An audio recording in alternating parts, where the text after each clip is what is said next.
Okay,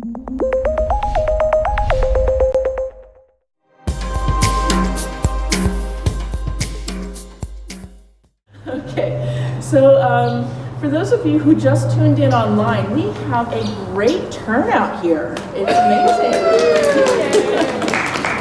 So it took us a few minutes to get started. We were trying to scare up seats from around the store. So today we're talking about wildflowers. Mostly how to start them from seed. Some you can buy as plants already growing and blooming during the summertime, but today we're talking about seed because this is a really good time to get a lot of those down. We have switched. For those of you who have been coming here for a long time, you know that we have always carried a lot of different packets, both of the singles. You can see I have different flowers here. I've got some California poppy, some milkweed, I've got some Denver daisy. And then we also carried a lot of packets of mixes. And we have switched over to bulk. So from now on, when you go down the store, you're going to see a bulk station, and you're going to see different sizes of paper bags so that you can take what you need, and it's priced by the scoop. So we're going to talk about some of those mixes. Right now, see, when it comes to wildflowers, some of them, let's take a look at this one. This is the milkweed. This is probably the most common form of milkweed. You see the seeds are kind of flat. Come closer to the camera. You can see that the seeds are kind of flat. These are going to germinate when it's warm and moist. But here I have some California poppy, kind of a small round seed with a very hard shell. These actually need to freeze in order to germinate. That freezing and thawing that we're getting right now is going to kind of crack open that hard shell and help them to actually get started. So what you're going to do, that's why we have this wildflower class at this time of year, every January, because a lot of these actually need to go down right now. If you haven't done it already, you need to do it very soon, because these actually need to freeze. So the California poppy is one of our most popular wildflowers. This probably is the most popular besides milkweed right now. Everybody loves California poppies here. They're so bright. They're an early bloomer. So if you're thinking of using either poppies or a mix that contains poppies, you'll want to get that mix down right now. And what that's going to do is it's going to contain a mixture of a lot of different seeds. And then you'll put those down right now. The ones that need to freeze, they will get started. The others will kind of sit for a while and absorb that moisture that we're going to get from our spring rains and our late snows. They're going to kind of absorb all that and get ready for their spring germination so that they can get started. So right now is just a truly ideal time to get this done.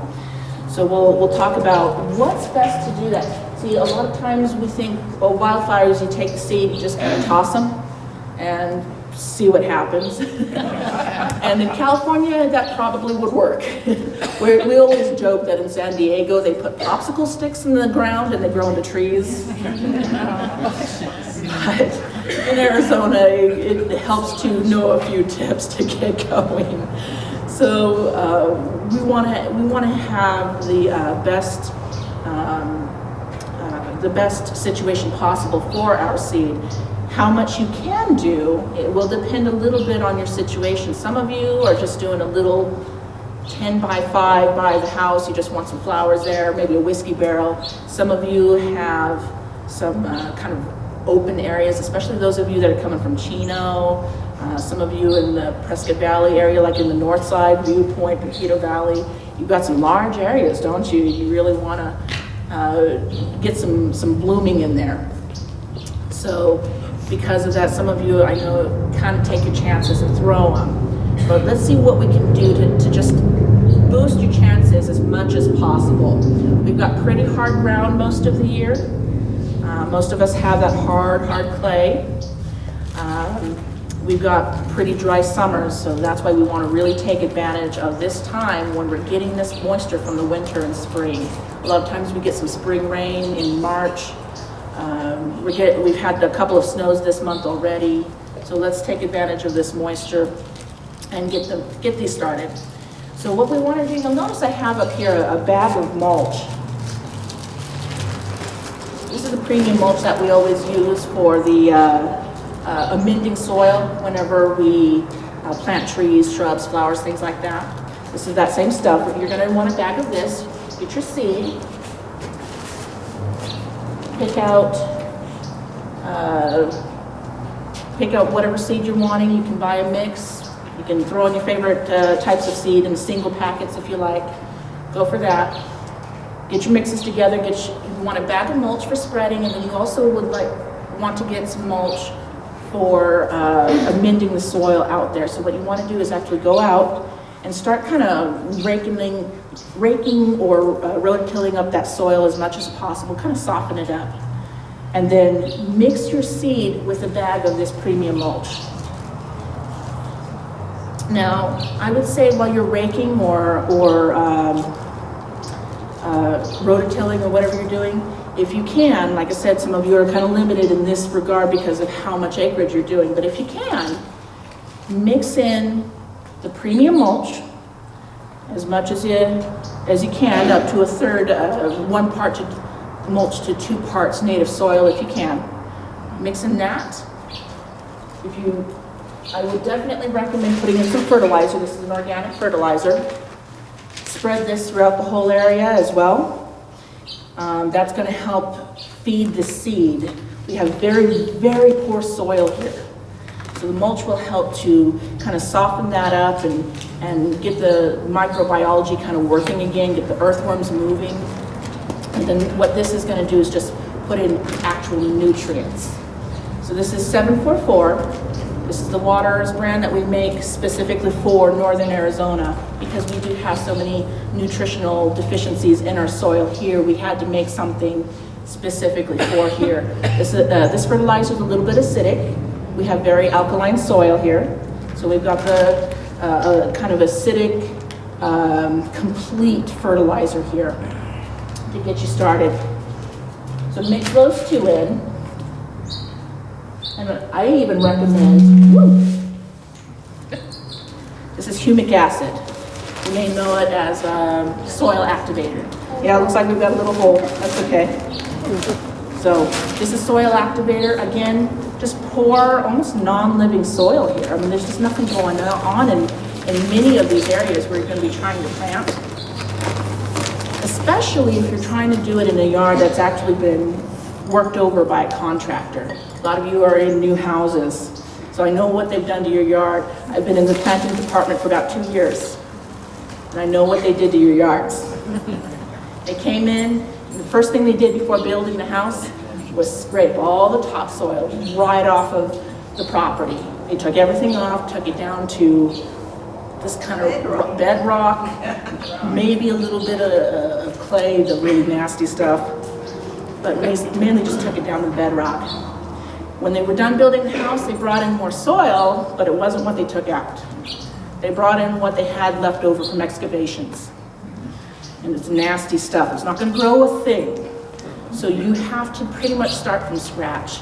You need to build your soil. This goes for whether you're planting trees, flowers, shrubs, or just starting from seed. You need to build the soil so that the roots have something to live in. So just like us, we have certain needs for us to live and survive and thrive. We need shelter, we need warmth, we need proper food and water. We need some of us even take things like probiotics, stuff like that. Well, it's the same thing with your plants. Getting everything to be the right, getting the soil to be right for helping the roots and the plant really thrive are really important. So if you can get some of that stuff into the soil, you will greatly increase the yield that you get out of your seed. Because a lot of time when you're throwing the seed, you might get 1 out of 100. You don't want that. You don't want 1 out of 100. You want a much bigger ratio of your seed germinating and thriving, getting past its seedling stage. That's what you want. So you want to build that soil as much as you can. So put in that mulch, put in that fertilizer, put in the soil activator. Like I said, the soil activator kind of just creates conditions in the soil that really help the seed and the roots to feed and take up water and nutrients properly. And just, it makes it soil again instead of just, well, if you've seen what I dig out of your yards, you know what I mean. Yeah, quick question. What about gypsum? What about gypsum? Gypsum's great stuff. If you've got clay, gypsum is great stuff. It's going to help soften up that clay a little bit more so that water can penetrate it. Definitely. If you've got drainage issues, some people have found that gypsum greatly improves their drainage. A lot of people just use it every year and just kind of keep working at it. Yeah. But I've actually heard stories about immediate results in some cases. But it's something that you do want to just keep at. If you're having issues, just apply it every year. Yeah. Just have it part of your fertilizing regimen. I do for trees, but I hadn't done it for this wildlife or wildflower area. Yeah. When you think about wildflowers, a lot of times we think, okay, wildflowers are pretty much, the really tough native stuff that grow naturally, right? And so we think, well, they don't need the kind of care that you would normally give to other plants in your landscape. Well, in a way that's kind of true. These are tougher plants. But if you look at what nature does, nature doesn't put wildflowers just anywhere. It puts it where the soil conditions are better. It puts it where water tends to be. So you'll see a lot more in areas where it's more moist, sometimes along banks of creeks and streams, places where the soil is better. You're basically trying to take seed and make it grow where nature wasn't going to try. Okay? In nature, flowers and other plants are spreading thousands and thousands of seeds, and only a few of those actually make it. So you can't expect nature to be so kind to this area. If it wasn't already growing there when you started, don't expect the seed that you throw in to do really that great without some help from you. So you be willing to put in a little bit of elbow grease if you can, because otherwise you're spending a lot of money on seed and you're only going to get, maybe 1 out of 100. So get your seed. After you've really worked that soil, like I said, get some nutrients in there, get some gypsum in there, get some soil activator in there, make it a real soil that plants would want to grow in, and then take your seed and mix it with a bag of mulch. Just dump the mulch into a wheelbarrow or something, and throw in all the seed and just mix it up, and then start taking that and tossing it. What will happen with some of these seed mixes, a lot of the seed is so small that when you try to spread it, you'll end up running out of seed before you've covered the whole area. A little seed goes a very, very long way. A quarter scoop will cover 100 square foot. So you don't want to, do the first 10 feet and run out of seed when you still have another 90 to go. You don't want that. So if you mix this with mulch, you'll be able to spread it more easily. It'll kind of thin it out. You'll be able to see where you put it. Also, the mulch will it'll help the seed to make good soil contact. That's important. Seed needs to have good soil contact, and then it'll help hide it from the birds. That's going to be your worst enemy, right there. Right there. Your worst enemy will be birds. They are smart little guys. They see you spreading it. They know what you're doing. So they're going to come after this. So hiding it like that is going to help a great deal. You want to, so mixing it with the mulch is going to help hide it. It's going to help with soil contact. Yes? Procedure question for you. Last month soon, looks like my acre is going to turn into a giant goat head farm. Do I kill out the goat heads before I do all this soil preparation? Absolutely. The question was, do I kill my goat heads and weeds before doing the soil preparation? Absolutely. Get rid of the weeds as much as you can. How much of a gap is between the application of weed killer? When can I go in and seed? Okay. So how much of a gap between using a weed killer and putting down the seed? I would definitely recommend, to be safe, because all weed killers are a little bit different, to read your labels, but usually you're only looking at a matter of days, if anything. It just depends on your weed killer. If I use an organic weed killer. If you can use an organic weed killer, that's fine. Make sure you're using a weed killer that isn't supposed to affect seeds, because some of the weed killers, what they do is they have to be sprayed on the leaves of the weeds, and the leaves absorb it. It goes down into the stem and into the root, but they don't really affect seed that much. And some weed killers do break down very quickly once they get to the soil. So yeah, you can. Right now I've got silver dollar sized goat heads that are, I know they're just going way. Yeah. I want to get them now. So read the label on your weed killer, because we have had all this moisture, and we do have a lot of cold season weeds here that can germinate and grow very well even when it's this cold, just like our wildflowers, really. A lot of us have a lot of weeds coming up. So tackle those right now before they turn to seed. Get them out of the way so you can put down the seed. Yes? What if you're just doing it in high grass? Can you just pull the grass out and do it? What if you're doing it in grass? So yes, I would get in there and kind of rake up. You don't have to pull out all the grass, but yes, I would get in there and rake up or kind of strafe some of that area, just to make sure that there are places where the seed can hit the soil. Because if it just falls on the grass, that seed is not going to do a thing. It's got to make contact with the dirt. So if the grass is pretty thick, then yes, by all means, get in there and kind of strafe it a bit. Yes? I just recently did pre-emergent. Now, is pre-emergent going to hurt the seed? Is pre-emergent going to hurt the seed? Yes. So pre-emergent is a type of weed killer that is designed to keep seeds from germinating or to kill them as soon as they try to germinate. So yes, read your pre-emergent. It should say on the label when you can reseed after it's been used. Sometimes it does depend a little bit on how much it's rained and things like that, because that can help wash it away. But yes, definitely read the labels on your pre-emergent. I might even say, should we even use pre-emergent? Normally that stuff lasts for months, and it's hard to say exactly when it's going to be gone.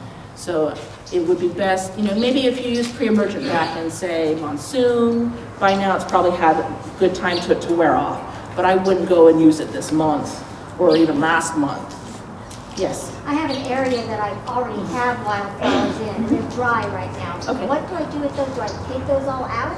Can I reuse those? Okay, so the question is, she's got an area that already has some wildflowers in there, and the seed heads are dried out. By now, they probably dropped their seed. If they have, then go ahead and just whack those down with a weed whacker or cut them down by hand. Many of those will be perennial. So that means that you can, don't try to pull them out from the root, because some of them are going to come back. They're still alive, they're going to come back from root. So don't pull them out, just cut them down completely using either some hedgers or weed whacker, whatever's easiest for you. In the future, when you've got wildflowers growing, those of us who are used to perennial gardening, we always think deadheading. When the flower is spent and it droops down, we immediately cut it off. That encourages the flowers to keep blooming, and that removes an ugly looking deadhead. But in this case, you want to leave the flowers on until they've dropped all their seeds so that they can get another generation going. You'll find that every year, if you prep the soil pretty good, every year you'll see more and more wildflowers in your field. They'll just keep getting better. How much watering do you do? How much watering do you do? Depends on how much it's raining. If you're having one of those drought years where it's just not raining, I do recommend you get out there once in a while and do a good watering, or turn on the sprinkler or something. After you lay the seed, should you water? Should you water after you lay the seed? Absolutely. Absolutely. If you can do it just before a rain, or even better, a snow, because the snow will help kind of push them into the ground so that they're making good contact, or hide it from the birds. If you can do that, that'll be awesome. That will really go a long way with the seed. So trying to do it before, trying to work with nature whenever you can. But if you're having one of those years like we did last year, you may have to pull out that hose and turn on the sprinkler every week or two to make sure that they're getting some water. Yes? What do you recommend What do you recommend for goat heads? Back to the weed killers. Goat heads are nasty, aren't they? They are the worst. So in this case, if you are going to use a weed killer, make sure it's one that breaks down quickly and also does not affect seed. Most of the types that you spray on are meant to kill only mature plants, and they don't have much of an effect on seed, although they can. As soon as that seed germinates, now it's got a root, it's got little leaves coming out. If the weed killer were to hit those, it would kill the seed. So you got to be really, really careful. So you want something that's going to break down quickly. Read the label, see how long you have to wait before seeding. Now, I don't know where to find this, but someone said that there is a insect or an organism that will eat the seed. It's kind of like predator flies for keep the flies down the horseman area. Okay, so let me finish answering the first question. As far as the weed killer goes, we have one down at the store called Weed Beater. That's a pretty good one. Doesn't have, like I said, I wouldn't go and seed it immediately after using it, but I believe, I think it says something like a few days is absolutely fine. Your second question is, do we have bugs here that tend to feed on seeds or bugs or microbes? Yeah, I heard that there's one that will eat the seed of goat heads. Oh, I see what you're saying. Okay. Do we have a parasite that attacks goat heads specifically? Apparently not, according to my yard. Yeah, I know what you're talking about, but no, it's not something that you can count on here. You can go online and see if Ortho carries such a product. I don't remember seeing that product available last time I checked, but there are companies that sell beneficial parasites like that. So you can check their availability. It changes every year, and see if they have that available. Yes? Once the flowers are growing, starting, deer off or something, does that do away with them or use it? Okay, this is a good question. Oh, I'm sorry, I missed you. Let me finish this, and I've got two more people waiting on me. So deer off, can you use a deer repellent on your wildflowers? When they're mature, yes, if the repellent says that it can be sprayed directly on plants. I wouldn't use it on seedlings though. Yeah. Some of those repellents contain things like cinnamon and chili. They can be kind of strong for tender leaves like that. You were next? What about vinegar, spraying that on Vinegar. goat heads and some leaves? So vinegar is something that is sometimes used as a natural repellent. Whether it how effective it is at killing the root is the part we're still trying to find out. Most of the commercial weed killers, you spray it on there and it actually goes down to the root and kills the root. It doesn't kill the leaves, it kills the root, and then you see the leaves wilting because the root has died. So with vinegar, usually you spray it on there and it kills the leaves, but may not affect the root all the time. Sometimes it does, but we're not quite sure what its efficiency rate is. It's kind of one of those things that's become very popular among organic gardeners. We do have a weed killer down there called Burnout. It contains cloves and citric acid, and it seems to be pretty effective at doing that. So yes, there are organic alternatives to look at, but even so, you still have to be careful. Read the label to see how long you need to wait. You don't want those acids destroying the seedlings because they're very tender. Okay, you were waiting. Yeah, what about grubs? Are they an issue with all, or should I put down a grub? Yes, if you have grubs, you need to take care of them. And grubs are very common here. Grubs are basically just any kind of beetle larva that lives in the soil, and they feed on roots. They attack everything, trees, shrubs, lawns, everything. And they will just eat away at the roots of the plant until it dies. So if you suspect that you have a grub issue, get rid of those immediately. Yes? Yeah, in my yard I have a giant ponderosa tree, and it seeds, it's pine needles everywhere. Okay. And when I'm setting up the soil, is there something special I have to add other than, I gotta get rid of the pine needles? Yeah, I mean, he's got a lot of pine needles. Springtime ponderosas really drop a lot of their old brown needles. And if it's a pretty thick layer, then yes, that's gonna smother plants that are trying to come up, so I would remove the bulk of it. You don't have to get rid of every single one, but try to remove the bulk of your needles and get those out of there. Yes?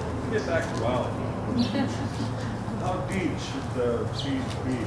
How deep should the seeds be? Most of them should not go deep. 1/4 inch is their limit. Okay, just whatever you spread out. Yes. Enough. Yeah. If you do try to put something on top of them, I would say definitely no more than 1/4 inch. And they're already going to have a little bit on them anyway, just because you mixed them with mulch. But how much root system dirt do you need? Oh, I see. How much root system? Okay, let me rephrase. How deep do you need to amend the soil for these? Ideally, these roots will actually go a couple feet down. Okay, so how deep is it practical for you to go? You don't have to necessarily go all the 2 foot down, but what it'll do is just give a zone for the roots to kind of gain strength and get used to our dirt, because the dirt is still in there. I mean, it's been mixed with compost and other things, but the native dirt is still there, so the roots are still coming into contact with it. So it'll kind of help them get used to this, and then hopefully they'll be able to spread beyond where you were able to go. The deeper you're willing to go, great. For those of you who are doing acreage, do the best you can. I'm out in Chino, it's hard to rock. Oh, yes. Yeah, he's out in Chino, and man, that stuff is hard as rock. And it's got kind of Chino's clay is a little different from Prescott's. It's more of a kind of a rubbery feel to it. It's very strange. You try to put a shovel into it, and it feels like you're trying to dig through this hardened rubber. It's very strange. It fights back, but I noticed with my hole digger, if I get down like 6 inches, then I get some soft. Yes, Then it'll you pick do. up. Yes, you do. In Chino Valley, when you dig, it's like a hardened layer on the top. You don't, those of you who have what the contractors left behind, this isn't going to affect you guys, but those of you who live in Chino, it's true. There's about 4 to 6 inches where it's just hard as a rock, and then when you get past that, it kind of softens up a little bit. If you can at least fix that first 6 inches, just so that the roots can get past that, you'll be doing a lot of good for them. We've got a lot of grasses growing in Chino, but sometimes you dig them up and you're like, wow, it looks like the roots were having trouble getting down. And the survivors are the ones that somehow managed to get in there, but they do most of their rooting during the monsoon when all that has been softened up. So, and then they've got to survive from there. So do what you can with that hard layer. Yes? Are there some seeds that need, or would be better off with a topper to keep them moist? Again, either mixing them with mulch, or you can put on mulch, but very, very little. Like I said, a lot of these seeds should not go deep. So if you want to put a top dressing on top, it should be very, very thin. Yes, putting a little bit of a layer of mulch on top, maybe 1/4 inch, would help keep the moisture against the seed so that they're not baking in the sun. What about seed stock? Because it keeps the seedlings moist. Which seed starter are we talking about? I don't know. Yeah. Okay. And then I would start my seeds with, Okay. There's a lot of things being called seed starters, so I'm gonna ask. Yeah. Yeah, if you, basically, I mean, a compost is going to work very well at keeping those seeds moistened so that they're not drying out in between watering, so otherwise you're going to be watering, a few times a day. You don't want that. Yes? Are the wildflowers safe for pets? Are wildflowers safe for pets? Generally, yes. Most of them are edible, and the ones that aren't, the pet will figure out. If you've got a dog that just tries out everything, he'll find out it doesn't taste good. It'll be fine. A lot of wildflowers actually are herbs or ancient, herbs that we just have kind of forgotten. So the milkweed, for example, I think the flower used to be used for something. The stems and leaves have, I'm sorry, I forgot to repeat the question. The question was, are the wildflowers safe for dogs? Are they toxic? Are they going to cause any problems? Most of them, like I said, are kind of herbal, if anything. So they're actually safe. You can even use them for things like essential oils. Some of these you'll find in there. Milkweed has like a milky sap, not terribly toxic, just kind of unpleasant. If he tries to chew on it, he'll find out, oh, that's not fun. And then he'll be done. So nothing serious that, in general. Yes. So what's the ratio of, like, if you have a spot that's 10 by 20, how many packets of seeds do you need? Okay, so how much seed do you need for your area? So basically, you'll generally get, and this can vary a little bit with the seed. Most of you, I assume, are going to be using mixes, correct? Yeah. Most of you are going to be using mixes. So let's assume that you're using a mix. You're going to need about a 1/4 cup to 100 square feet. Now, if you're buying a single type, this might vary a little bit because some seeds are super tiny. These you can see, these are easy to see. Some seeds though are super tiny, no bigger than a grain of dust, but a little will go a long way. So you'll have just a pinch, but there's literally hundreds of seeds in there. So it just depends really on your seed. But as a general rule, a 1/4 cup would cover 100 square foot easy. Okay, yes. Can you grow nasturtium here? Absolutely. Yeah. Yes. I'm trying to figure out what Very popular right now among vegetable growers. It helps keep a lot of pests out. So a really good sturdy plant does very well here. Yes. We're from Texas and have been coming up here for a long time, and we grow a lot of milkweed, but there is a very nasty bacteria that is attacking the milkweed, the Mexican milkweed, Okay. and it's killing the monarchs. And I'm wondering, do you have the same thing here, because in Texas they're now saying do not plant Mexican milkweed? Gotcha. Okay. So the question is, are we having any issues with a disease that can be carried by milkweed and then infect monarchs? It's apparently causing problems in Texas. We aren't having any problems here. You're saying it's a specific type of milkweed though, right? It's the Mexican. Yeah, the Mexican milkweed. Orange, yellow milkweed. Yeah, so there are different types of milkweed. We are not having any issues with that bacteria right now. Doesn't mean nothing will start in the future. If you feel that you want to stay away from Mexican milkweed, there's plenty of other milkweeds to use. If you want to talk more about monarchs, we have someone who is here Monday, Tuesday, Wednesday. Her name is Patty. She is our local monarch expert, has the biggest monarch garden in the area. She can really talk monarchs with you. So if you have any more questions about that, definitely you can talk to her. But as far as the disease go, we're not having issues right now. Okay. Yes. Also, those little red aphids, underneath the leaves, milkweed is summer. Eventually, it's going to plant. So Also, special way to plant milkweed seeds, other than what you described. So the first question is, what if you have pests on your wildflowers? Like, for example, you're saying you've had issues with aphids on your milkweeds, killing your milkweeds.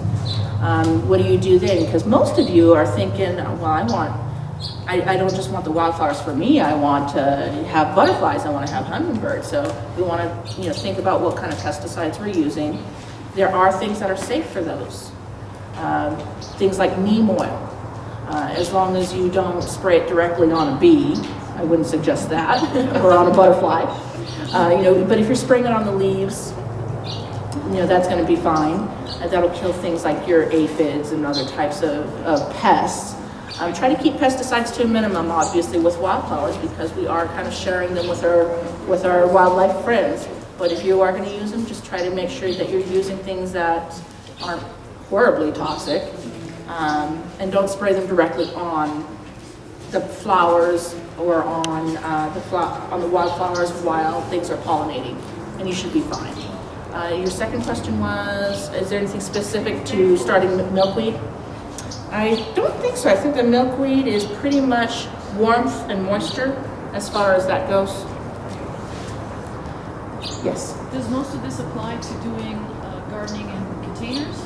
Yes. Does most of this apply to gardening in containers? Pretty much the same thing, only instead of doing all that work with the tilling of the soil and all that, you're pretty much just going to fill it with potting soil and use the fertilizer, mix that in with the potting soil, and then from there, it's all the same. Yeah, I've got various seeds from last year. Can I reuse them this year, or do they give up after being? Okay, so the question is, he's already got seed at home. Is it too old to use? Actually, seed can last for years. There's a few kinds that die out quickly, but even then, it doesn't hurt to throw them out and see what they do. But in most cases, seed lasts for years and years. Even vegetable seeds? Even vegetable seeds, yeah. I think some of the garlics can be a little, it's like, okay, don't let those sit for too long. You try to use them fresh whenever possible, but you can't hurt anything by throwing them out and see what they do. But in most cases, they last a long time. Yes. Do the wildflowers go bloom all through the summer? Say that again? Do wildflowers bloom all through the summer? Do wildflowers bloom all through the summer? So exactly when are your flowers going to be blooming, actually? Are they a one-shot deal, or they? It depends on the flower. It's going to vary depending on each individual flower. If you have, say, a mix, you're going to have different things blooming at different times. So like the poppies are going to come out pretty early. Those will be blooming something like March and April. And then later you'll see some of the late spring and early summer flowers starting to come out. You'll start to see lupins and columbines coming out, and then, it'll just go from there. So they won't all be blooming at once. It'll be just, if you have a mix, you'll see blooms all the way throughout the spring, summer, and fall. But if you're using one kind, then you need to find out when that particular flower blooms. The milkweed is a summer bloomer. There you go.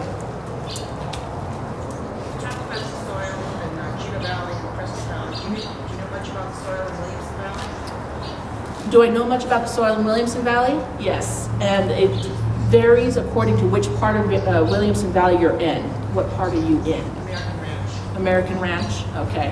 So American Ranch, I believe you were fairly clay. Fortunately, you kind of stop just before you start getting into the really bad rock. If you were to go a little further along Williamson Valley, it just turns to rock. So yeah, you're pretty much dealing with a similar clay to the rest of us. Can I interrupt for 1 second?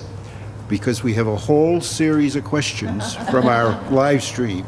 Okay. The first question, I think you said something about acid, and I am assuming that was humic acid? Yes. Yes, okay. So acid. Now, I have already mentioned humic acid. Humic acid basically is the thing that if you were composting and you were to compost all the way, take that composting process all the way to the end, you'll find that what it produces is this humic acid. And that humic acid is actually what starts the composting process and keeps that cycle going. It really boosts the microbiology of the soil and of the compost. It just makes the soil comfortable, I guess I should say, for everything to really start getting going and thriving. So it's what makes really good soil, to put that in the simplest terms possible. Anything more would be chemistry. So I did mention the humic acid. I also mentioned we have super alkaline soil here, and we do recommend to a lot of you, especially if you are in clay soil, to actually add like just general acid like sulfur. You can go ahead and do that just to bring your pH down. The humic acid won't bring the pH down as much as, say, sulfur.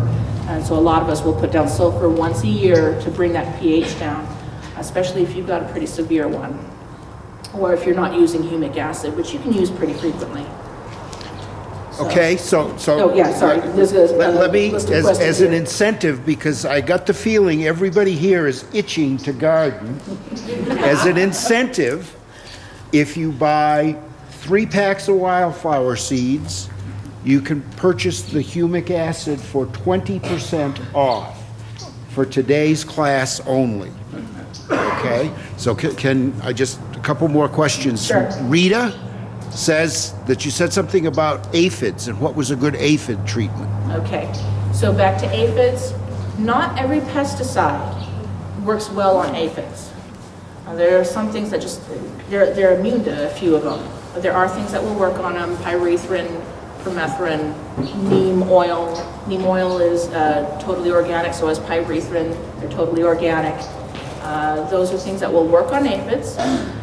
Sometimes it's a good idea to add a spreader sticker, which is a wetting agent. They have kind of a waxy body, and a lot of times liquids will just kind of roll off of them. The spreader sticker will prevent that from happening. So those are a few things that you can use. Generally, triple actions will contain one of those ingredients and will work on aphids. So just make sure the label says aphids on it. All right, and last question online. Marilyn would like to know, how do you get rid of grubs? How do you get rid of grubs? Okay, so there's a couple of ways to go with grubs. One of them is to use a strong pesticide that can actually go into the soil and kill them.